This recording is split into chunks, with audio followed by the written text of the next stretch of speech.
Radikalisme yang mengatasnamakan agama menjadi seksi karena akan menjadi komoditas politik. Ada orang-orang yang selalu mengatasnamakan agama untuk ambisi kekuasaan. Ancaman yang jelas nyata di depan mata, radikalisme yang mengatasnamakan agama, belum ada undang-undang yang. Kalau pemerintah masih diam, ini akan menjadi bencana nasional. Semua memahami Pancasila. Saya rasa ruang gerak kelompok radikal akan menjadi sempit.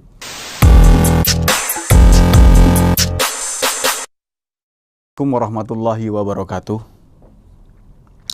Berbicara tentang radikalisme menarik sekali karena saat ini radikalisme menjadi isu yang sedang ramai diperbincangkan oleh masyarakat. Menjadi pro kontra. Ada yang mengatakan radikalisme ini menghakimi umat Islam. Radikalisme ini identik dengan hal-hal yang seolah-olah menunjuk bahwa Islam itu teroris. Padahal sejatinya radikalisme tidak dimonopoli oleh agama apapun. Radikalisme justru telah membuat fitnah kepada agama karena tidak ada satu agama pun yang membenarkan aksi radikalisme dan terorisme. Radikalisme akan berkembang di sebuah negara yang mayoritas. Dan kebetulan di Indonesia mayoritas agama Islam. Jadi oknum radikalisme dan terorisme ketika ditangkap oleh aparat, identitasnya, KTP-nya tulisannya Islam. Kita lihat di India, yang mayoritas ada agama Hindu. Ya radikalisme di sana juga ada. Oknum yang beragama Hindu. Di New Zealand, masjid ditembak. Ya, radikalisme ada oknum yang beragama Nasrani. Lah di Indonesia karena kebetulan mayoritasnya agama Islam, jadi seolah-olah yang radikal itu Islam. Padahal mereka tadi oknum. Mereka telah membuat fitnah kepada agama. Dan menariknya di Indonesia, radikalisme yang mengatasnamakan agama menjadi seksi karena akan menjadi komoditas politik. Dan sudah berhasil memenangkan dalam pilgub satu daerah di Indonesia. Dan kita berharap jangan sampai terulang lagi di 2024. Karena ini yang akan memecah belah persatuan bangsa. Kelihatan masih lama 2024, tapi hari ini riak-riak itu sudah muncul. Dan kita berharap masyarakat ini cerdas. Masyarakat ini bijak. Jangan sampai terprovokasi oleh kelompok-kelompok yang mengatasnamakan agama. Percayalah, mereka sejatinya adalah pemberontak yang mengatasnamakan agama. Mereka mau menjadikan negara ini satu warna. Padahal kalau mau damai, mau indah, itu harus seperti pelangi, berjajar itu harus berbeda-beda. Dan memang kita diciptakan berbeda-beda itu bukan untuk saling membenci, untuk saling mengenal, untuk saling melengkapi. Tapi memang kita sadari, radikalisme yang mengatasnamakan agama ini bukan hanya terjadi saat ini. Bahkan di zaman Nabi Muhammad sudah ada proses radikalisme. Jadi jangankan pemimpin kita hari ini, presiden kita, ya memang belum sempurna. Tapi jangan memberontak. Jangan mau ganti sistem, ganti ini togut, ini berhala, demokrasi haram. Di zaman Rasul, waktu pembagian harta rampasan perang, ada umat yang mengatakan, demi Allah Rasulullah nggak adil. Nah pada saat itu yang dibagi antara rampasan perang adalah orang kaya yang mu'alaf. Sedangkan ada umatnya yang miskin. Harusnya kami yang berhak, bukan dia. Dan Rasul sudah bersabda pada saat itu. Nanti di akhir zaman ada orang-orang yang bacaan Qur'annya kalian gak ada apa-apanya. Ibadahnya kan, bahkan hafiz Qur'an. Tapi bacaan Qur'annya hanya di tenggorokan. Dan hari ini sudah banyak indikasinya. Mereka yang selalu menggunakan jargon-jargon agama, yang hafiz Quran, bagus. Tapi jangan sampai seperti beberapa kasus belakangan, pesantren hafiz Quran ditangkap Densus 88. Pesantren yang disusupi oleh khawaris, pemberontak. Jadi ini juga menjadi perhatian masyarakat. Hati-hati memasukkan anak di sekolah, di pesantren. Harus jelas sanadnya pesantrennya. Karena banyak orang yang hanya punya modal bikin pesantren, mengundang ustadz gak jelas, guru gak jelas. Akhirnya disinilah munculnya, masuknya paham-paham radikalisme yang mengatasnamakan agama.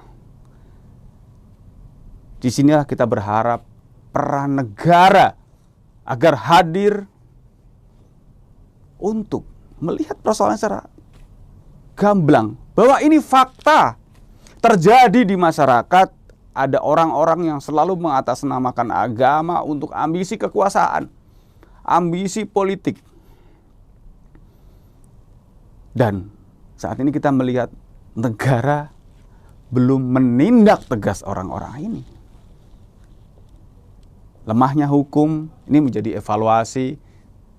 Kita mendorong, karena hari ini orang-orang yang hanya bersifat paham, pemikiran, belum bisa ditindak dengan undang-undang terorisme.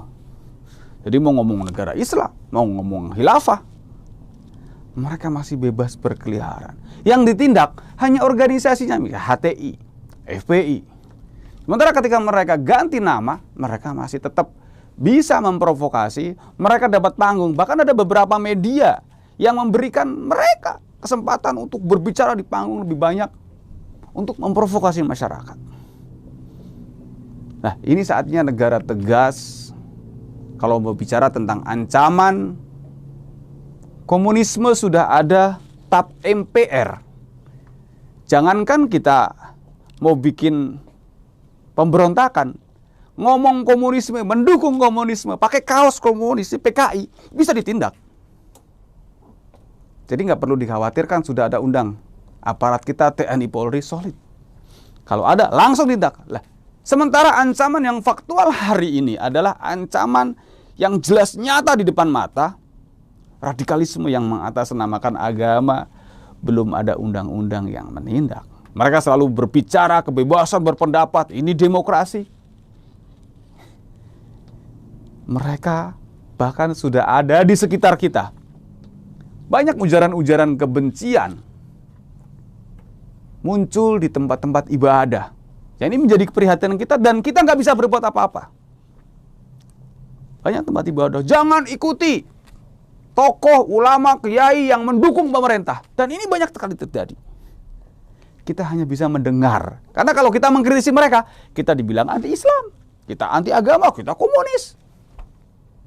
Kami yang waras ini menginginkan kehadiran negara membuat regulasi yang tegas yang melarang seluruh paham yang bertentangan dengan Pancasila. Dan ketika ada organisasi sosial maupun politik yang bertentangan dengan ideologi Pancasila, bisa ditindak dengan hukum pidana yang berlaku. Jadi kita berharap negara, wakil rakyat kita mendengar aspirasi kita. Karena kalau dibiarkan, tidak mustahil negara kita itu akan seperti Suriah, seperti Libya yang dulu damai, makmur, sekarang hancur berantakan. Ini perhatian, warning, ini kita butuh mitigasi yang jelas dan sekarang sudah jelas di depan mata. Kalau pemerintah masih diam, ini akan menjadi bencana nasional. Jadi kita berharap kementerian dan lembaga menanggalkan ego sektoral. Mari melihat persoalan ini secara gamblang bahwa ini menjadi tugas bersama. Jangan hanya ketika bicara radikalisme, oh ini wilayah BNPT, mau bicara di kementerian ini BNPT. Ya, bagaimanapun BNPT punya keterbatasan. Ya kan? Kita berharap seluruh kementerian dan lembaga sinergi, harmoni, menganggap persoalan ini secara serius. Jangan hanya lempar tanggung jawab, oh ini sudah menjadi tugas A, menjadi tugas B. Akhirnya tidak sama melakukan. Sekali melakukan pun hanya sifatnya seremonial dan itu tidak ngefek. Jadi kita berharap semuanya bersama-sama juga turut mengkampanyekan Pancasila. Ada BPIP juga kita mengapresiasi, namun BPIP tidak bisa sendiri. Semua harus mengkampanyekan. Kalau kita semua memahami Pancasila, saya rasa ruang gerak kelompok radikal akan menjadi sempit. Karena konsep Pancasila sudah jelas, apapun agamanya, apapun sukunya, apapun rasnya, kita punya Tuhan satu. Dalam sila Pancasila, pertama kali adalah ketuhanan yang Maha Esa. Sinergi dengan Islam, tauhid. Tuhan kita satu, qul huwallahu ahad. Jadi kalau kita masih menganggap Tuhan kita berbeda, berarti kita sudah menyatukan Tuhan secara tidak sadar. Kita masih syirik. Dan kita tidak Pancasilais karena ketuhanan yang Maha Esa. Tuhan cuma satu. Kalau kita menganggap Tuhan kita berbeda, di Indonesia ada 6 agama, berarti kita menganggap ada 6 Tuhan. Memang kalau berbicara agama, kita nggak boleh ikut campur agama. Lakum dinukum walidin. Bagiku agamaku dan bagimu ada agama. Tapi bicara tentang ketuhanan, Tuhan kita satu, Tuhan kita sama, hanya kita berbeda menyebut. Umat Hindu ketika saya tanya juga sama. Apakah benar umat Hindu Tuhannya ada 3? Brahman, Siwa, Wisnu? Tidak, Mas Ken. Tuhan kami satu, Sang Yang Widi, Tuhan yang Maha Esa.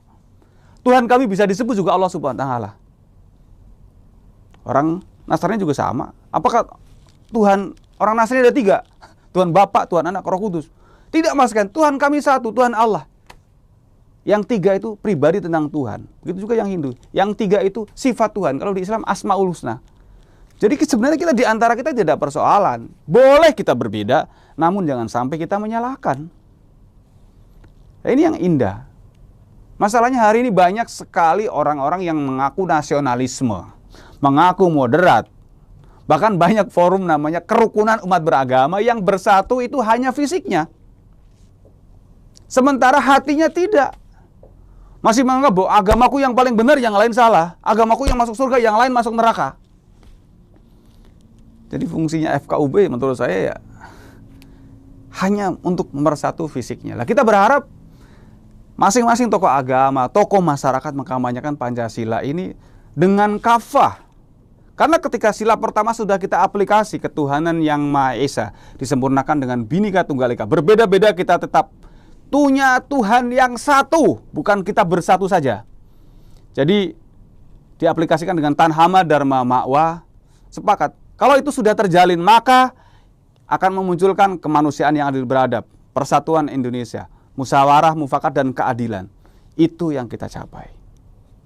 Jadi kita berharap masyarakat melihat ini secara utuh, sehingga memahami Pancasila bersama-sama, merasakan yang namanya kehadiran negara, sehingga kondisi kita aman dan damai. Terima kasih. Wassalamualaikum warahmatullahi wabarakatuh.